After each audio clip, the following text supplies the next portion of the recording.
Next up, folks, we've got the prelims to break down. So I'm going to move a little bit quicker through these. I wanted to make sure we didn't give any short shrift to any of those fights on the main card. But what we'll also do is at the end of the show, if you guys have any questions, any comments, any concerns, you guys can go ahead and fire those off. And I'll make sure that I try and get to some questions before we wrap up and get out of here. So thank you to everybody for being here live, for participating, and let's keep the ball rolling. Karolina Kowalkiewicz, KK, is taking on Diana Belbita, and this is an interesting one. Both girls have a 15-7 record here, but 10 years the junior is Diana Belbita. And one long-term angle I've always talked about on this show is I like to look for younger fighters with more experience. And she doesn't have more experience, but she got the same amount of professional experience, Diana Belbita. Here's the things that I don't like about Diana Belbita.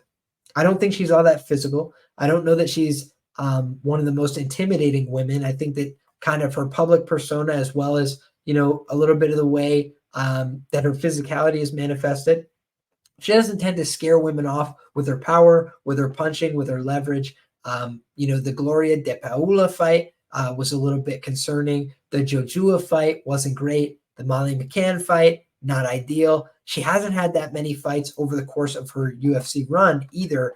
So let's look at Diana Belbita's record here. She does come from Champions Creed or House of Champions, excuse me, MMA in Hamilton, Ontario. That's where Josh Hill trained out of. That's where Kyle Nelson trained out of. Proper Mike Malott. I know he does cross training with Niagara Top Team with a ton of great places. I believe this is where my guy Chad and Hellinger trained out of as well. I'm trying to look and see. Does Chad and Hellinger train here?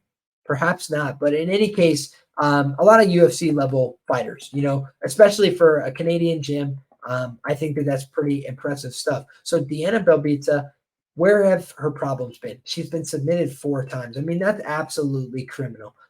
You know, in WMMA to have a 4-4 record to the submission. It just shows a huge vulnerability there. Liana Jojua was able to submit her with an armbar.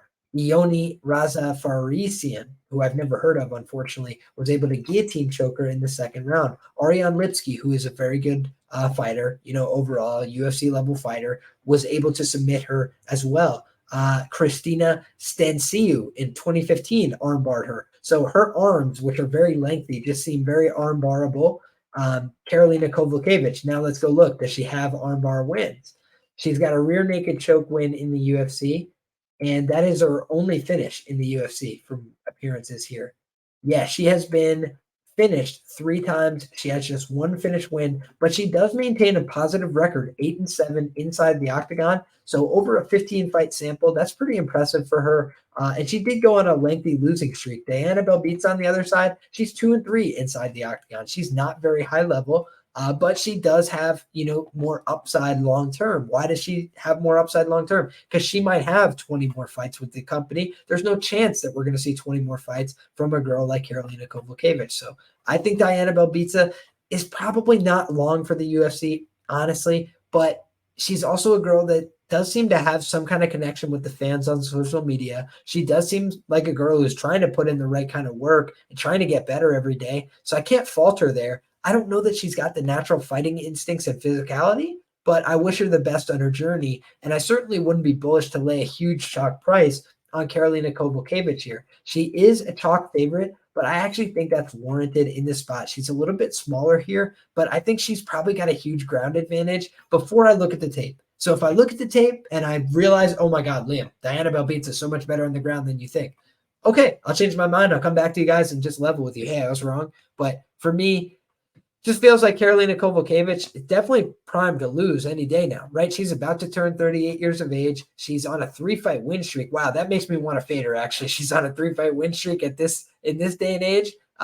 So I do think that this is a fight where the money line dynamic, it's probably dogger past pricing, but it's also one where it's probably past pricing unless it goes over 2-1. I feel like that's probably the tipping point for me here.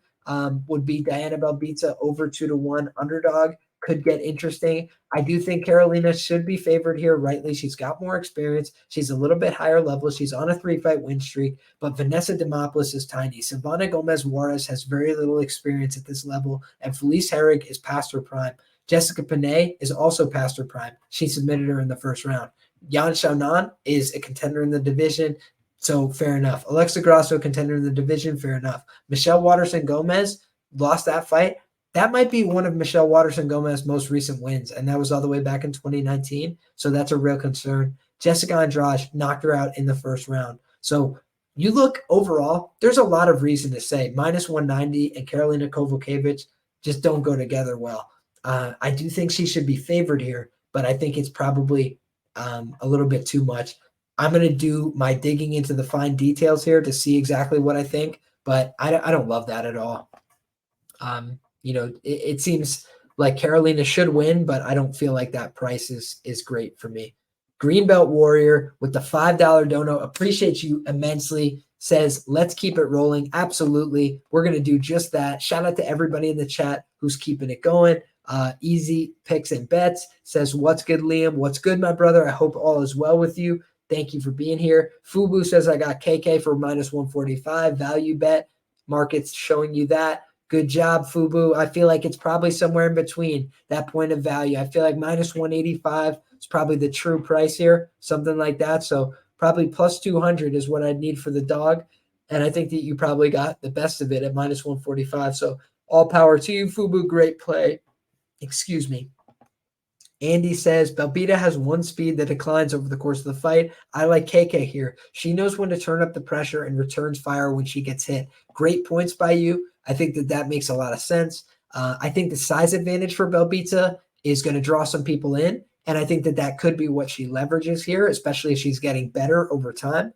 But I think that's going to be hard to do against Karolina, who is experienced and has often been a smaller fighter in there with her opponents. So let's see how she's able to manage here. She is a little bit older, but as Easy says, KK's been so good to me, got to run it back. So he's going with Karolina Kowalkiewicz. I'm going to do the same thing, but I'm going to do it hesitantly. And I'm going to say that I think that this is a dog or pass money line situation, given some of these variables. But the other thing is age dynamics in WMMA, not always as predictive, in my opinion, as in men's MMA. I think that the power of strikes and the prevalence of knockouts has a lot to do with that.